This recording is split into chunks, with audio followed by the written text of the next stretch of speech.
सपने उन्हीं के पूरे होते हैं, सफलता जो है उन्हीं को मिलती है जो दिन रात अपनी सफलता के लिए, अपने सपनों के लिए लड़ते रहते हैं, दिन रात मेहनत करते रहते हैं। और एक कहीं ना कहीं एक जुनून होता है कि मुझे एक सरकारी नौकरी मुझे चाहिए है। और उन बच्चों की सफलता रंग भी लाती है, उन बच्चों की सफलता रंग भी लाती है और उनको सरकारी नौकरी मिलती भी है।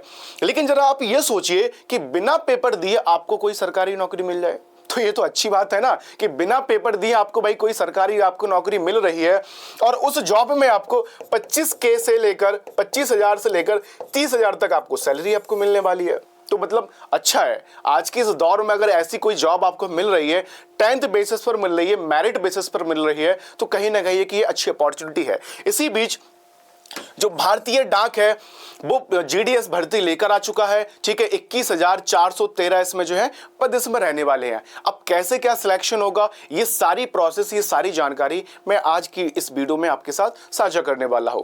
एक बार आप सभी लोगों का हिंद गुरु के इस ऑनलाइन प्लेटफॉर्म में स्वागत है। मेरा नाम है सोहेल। तो अगर आप किसी भी एग्जाम की तैयारी कर रहे हैं, SSC CGL, SSC MTS, SSC GD, इसके अलावा रेलवे, एनटीपीसी, ग्रुप डी, तो आप मेरी और वीडियोस को देख सकते हैं जिन वीडियोस में मैं प्रैक्टिस सेट करा रहा हूं या मैं 15 मिनट का शो लेकर आया हूं स्टैटिक जीके का, ठीक है। तो वहां से आप अपनी तैयारी को, आप अपनी बेहतर आप बना सकते हैं आप तैयारी को।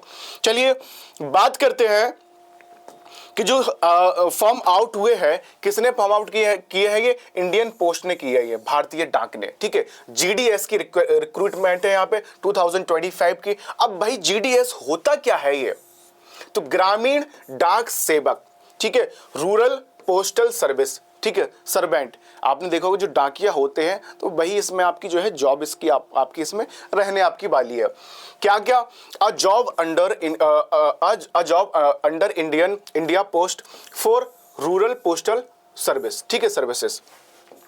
इंक्लूडेड रोल्स अगर यहां पर देखा जाए, यहां पे लाइक बीपीएम, ठीक है, और एबीपीएम एंड डाक सेवक।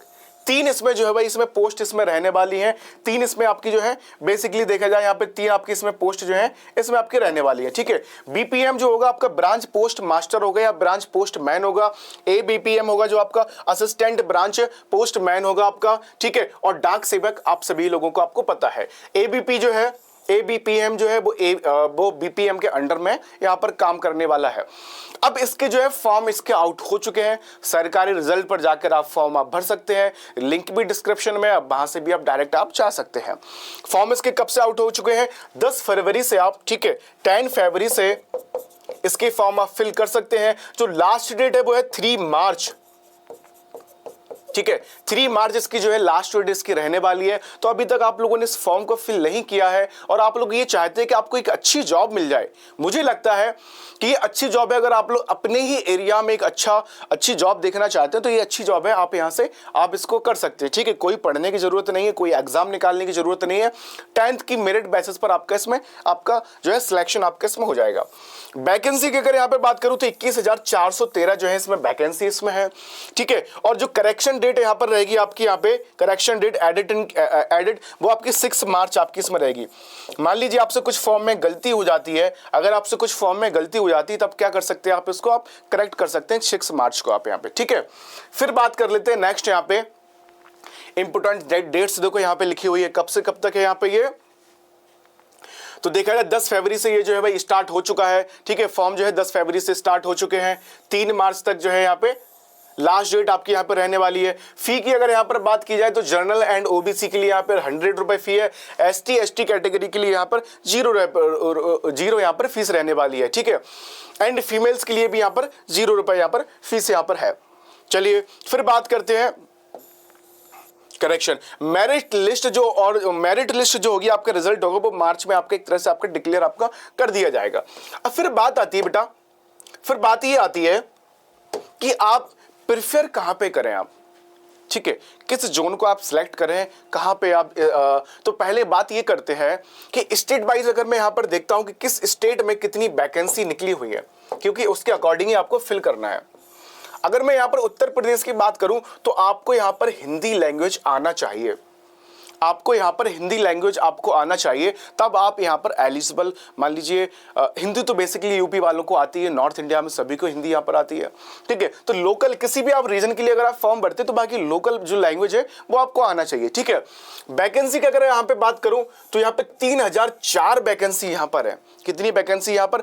3004 वैकेंसी है। सबसे ज्यादा वैकेंसी इसी में है, उसके बाद फिर तमिलनाडु में वैकेंसी यहाँ पर है, ठीक है, 2292 वैकेंसी। तो सबसे ज्यादा वैकेंसी किस में है?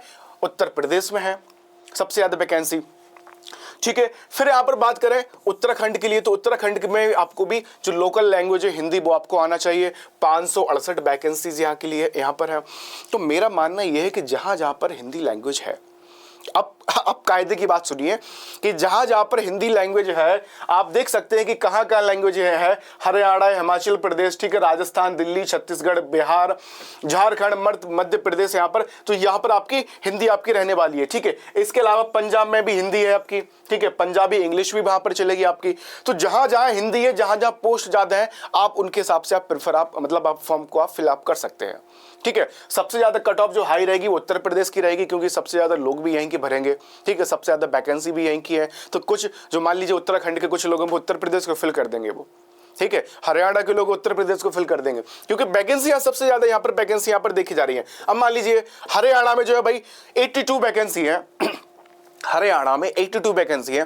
तो अभी भाई यहाँ के जो लोग क्या करेंगे, यहाँ के लोग या तो दिल्ली को फिल करेंगे, दिल्ली में भी 30 ही वैकेंसी है। तो मेरे ख्याल से उत्तर प्रदेश में ही कंपटीशन बढ़ने वाला है, उत्तर प्रदेश में ही कंपटीशन यहाँ पे एक तरह से बढ़ने वाला है।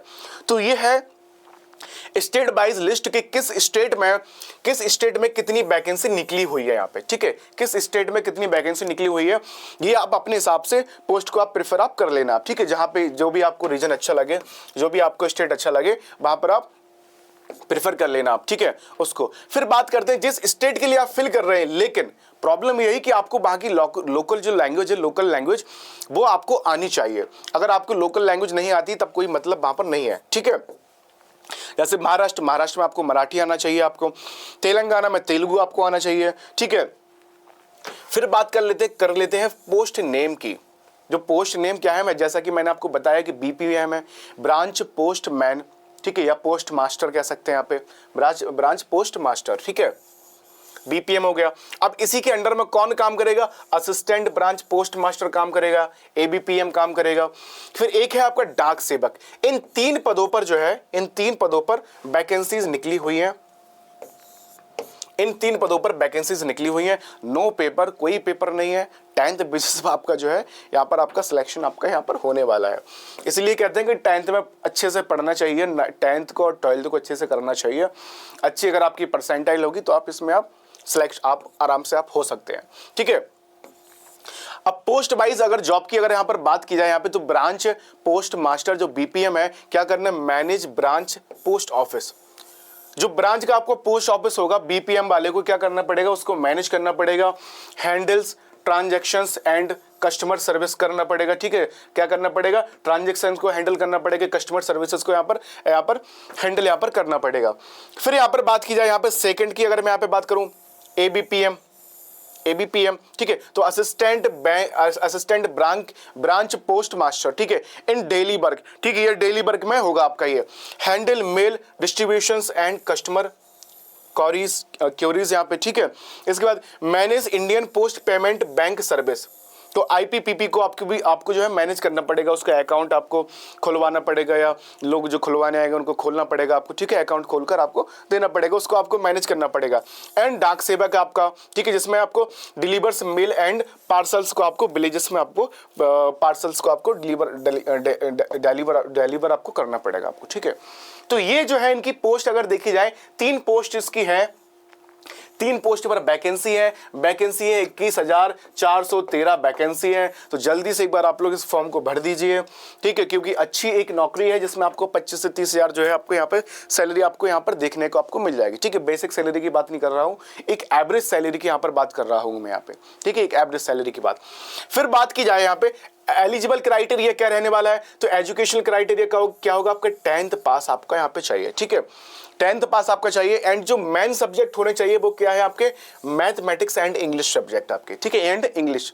इसके बाद लोकल लैंग्वेज आपको आना चाहिए, जैसा कि मैंने आपको बताया है। एज लिमिट की यहाँ पे बात करूँ 18 साल के हो गए हैं, फॉर्म को फिल कर सकते हैं। मैक्सिमम 40 साल इसमें एज है इसमें, ठीक है। इसके बाद यहाँ पर SC और ST कैटेगरी वालों को यहाँ पर रिजर्वेशन कुछ एज रिलैक्सेशन यहाँ पर मिल जाएगा 5 साल का। ओबीसी वालों को यहाँ पर 3 साल का रिलैक्सेशन मिल जाएगा।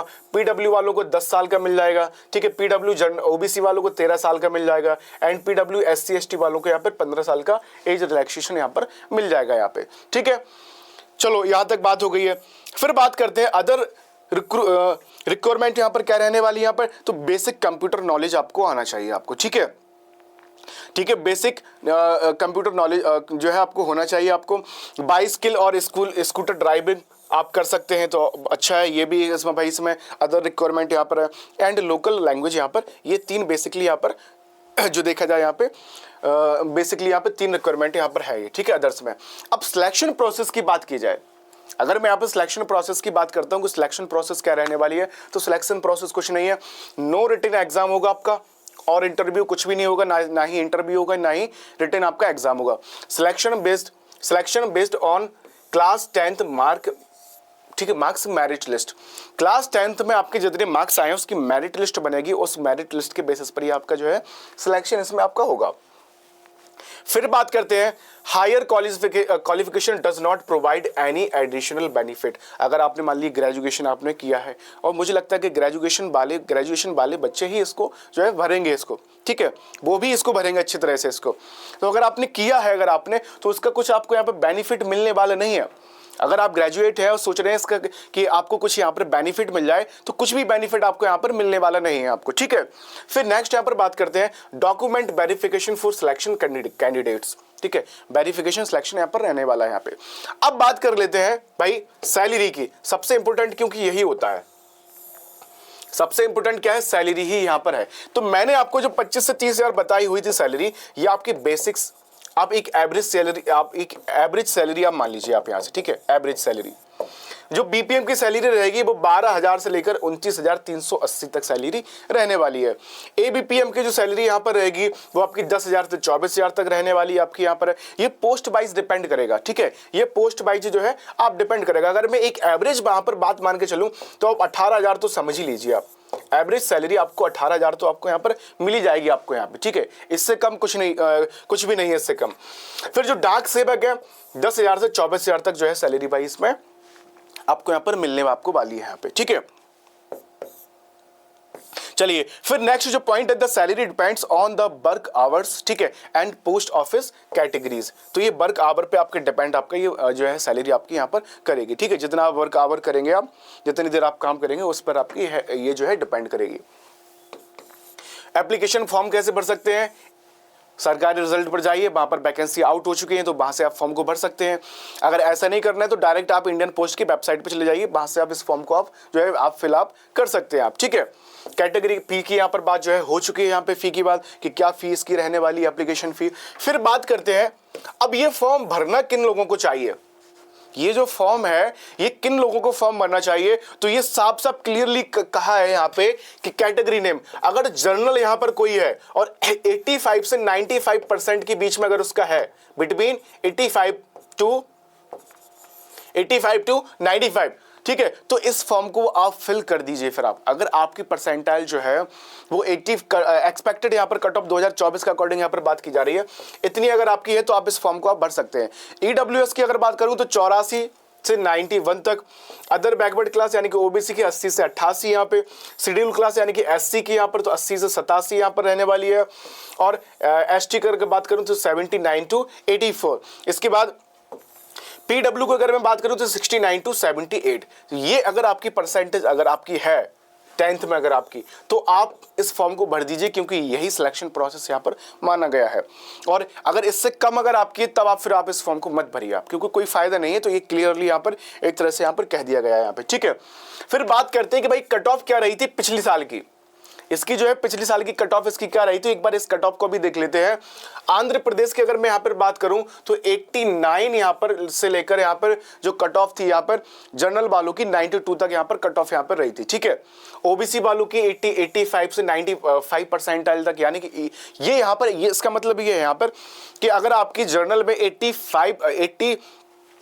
8% से लेकर 92% तक अगर आपकी जो है परसेंट अगर मेरिट में अगर मतलब अगर आपकी परसेंटाइल अगर बन रही थी तो आप यहाँ पर सिलेक्ट, आप यहाँ पर हैं, ठीक है, तो आप यहाँ पर सिलेक्ट है। ओबीसी में 85 to 90 होने चाहिए, एससी एसटी में यहाँ पर देखा जाए तो 82 से 86, 80 से 84 और ईडब्ल्यूएस में 85 to 90 एंड पीडब्ल्यू में 75 to 80। ये आंध्र प्रदेश की जो है कट ऑफ थी।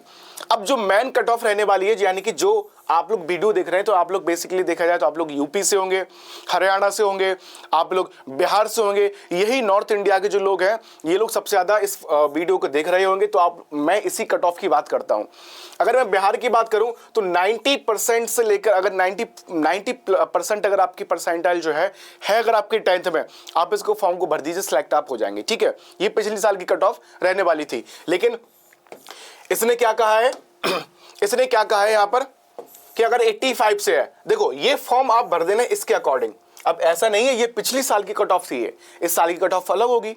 ये तो मैं पिछली साल की कट ऑफ की यहाँ पर बात यहाँ पर कर रहा हूँ यहाँ पे, ठीक है। अगर मैं हरियाणा की बात करूँ तो 90 से 94 जनरल वालों की, ओबीसी की 88 से 92 तक, ठीक है। एससी और एसटी की यहाँ पर 85 ये हो जाएगी, 90 और 80 से 85 ये आपकी रहने वाली है। इसके बाद जो मेन रीजन यहाँ पर है उत्तर प्रदेश से 92 से 97 सबसे हाईएस्ट गई है यहाँ की, सबसे हाईएस्ट। आप समझिए आप ये कितने पढ़े लिखे लोग जो है इस पोस्ट को फिल करने वाले हैं। लोग समझते हैं लो क्वालिटी की जॉब है, भाई इस टाइम पे पकड़ लो जो भी आपको मिल रही है, समझ रहे ना। इस टाइम पर आपको जो भी जॉब आपको मिल रही है सरकारी, अगर आपको नौकरी मिल रही है तो उसको पकड़ लीजिए भाई, छोड़िए मत उसको बिल्कुल भी, क्योंकि एक ऐसा समय चल रहा है जहाँ पर बेरोजगारी बहुत ज़्यादा छाई हुई है यहाँ पे, ठीक है। तो कोई भी आपको जॉब अगर इस टाइम पर मिल रही है 10th बेसिस पे बिना एग्जाम के, और परसेंटाइल अगर आपकी इतनी है 90 अगर आपकी परसेंटाइल अगर आपकी बन रही है, आई हुई है आपकी 10th में, तो आप इस फॉर्म को आप भर दीजिए, आप एक जॉब पकड़ लीजिए आप, ठीक है। और उसके बाद फिर आप करते रहना तैयारी। आप मान लीजिए आप ऐसे सीजीएल की तैयारी कर रहे हैं तो आप पहले किसी जॉब को पकड़ लीजिए, आपके पास मंथली 18,000 तो जो है भाई आपके पास आने लगेगा ना, ठीक है। पॉकेट मनी में जब कुछ पैसे होंगे तब आप फिर आप आगे की तैयारी आप अपनी कर सकते हैं आप, ठीक है, काफ़ी टाइम मिल जाता है। तो उत्तर प्रदेश में देखा जाए जनरल की अगर यहाँ पे बात करूँ मैं 92 से 97 जो है परसेंट आपकी यहाँ पर परसेंटाइल आपकी होनी चाहिए। ओबीसी की अगर बात करूँ तो 90 से लेकर 94 तक, ठीक है। एससी की अगर बात करूँ तो 88 से 92 तक, एसटी की अगर मैं बात करूँ तो 85 से 90 तक, ठीक है। इसके बाद ईडब्ल्यूएस की बात करूँ तो 90 से लेकर 95 तक। बताइए ईडब्ल्यूएस की इतनी यहाँ पर कट ऑफ है, इतनी यहाँ पर जो है परसेंटाइल है। फिर देखिए आप पीडब्ल्यू की 80 से लेकर 85 तक। तो ये थी भाई आपकी पिछली साल की कट ऑफ, जो भी आपकी पिछली साल की कट ऑफ रहने वाली है ये उसके अकॉर्डिंग मैंने आपको बताया। तो आज की आपको वीडियो कैसे लगी, और मैं तो ये चाहूँगा कि आप लोग इस फॉर्म को भर दीजिए, क्योंकि अच्छा है वैकेंसी अच्छी है, आप अपने नियरेस्ट कहीं ना कहीं आप सेटल आप हो जाएंगे और एक इनकम का भी एक अच्छा सा जो है जरिया आपको मिल जाएगा। फिर आप अपनी तैयारी आगे की करते रहना, ठीक है। आज के लिए इतना ही, थैंक यू सो मच। एक बार कमेंट जरूर कमेंट कर दीजिए एंड चैनल को सब्सक्राइब कर लीजिए। ऐसे ही मैं वीडियोस लेकर आता रहूँगा, जिससे क्या होगा कि आपको एक जानकारी मिलती रहेगी कि भाई कहाँ पर वैकेंसी आउट हो चुकी है, कहाँ पर वैकेंसी आउट नहीं हुई है। इसके अलावा अगर आप लोग ग्रुप डी की तैयारी कर रहे हैं, रेलवे एनटीपीसी की तैयारी कर रहे हैं, तो मेरी कई सारी वीडियोस हैं, एक बार आप लोग उनको जाकर जरूर देखिए। आपको अपनी तैयारी में कई सारी आपको जो है हेल्प आपको वहाँ पर मिलने वाली आपको है, ठीक है। Thank you.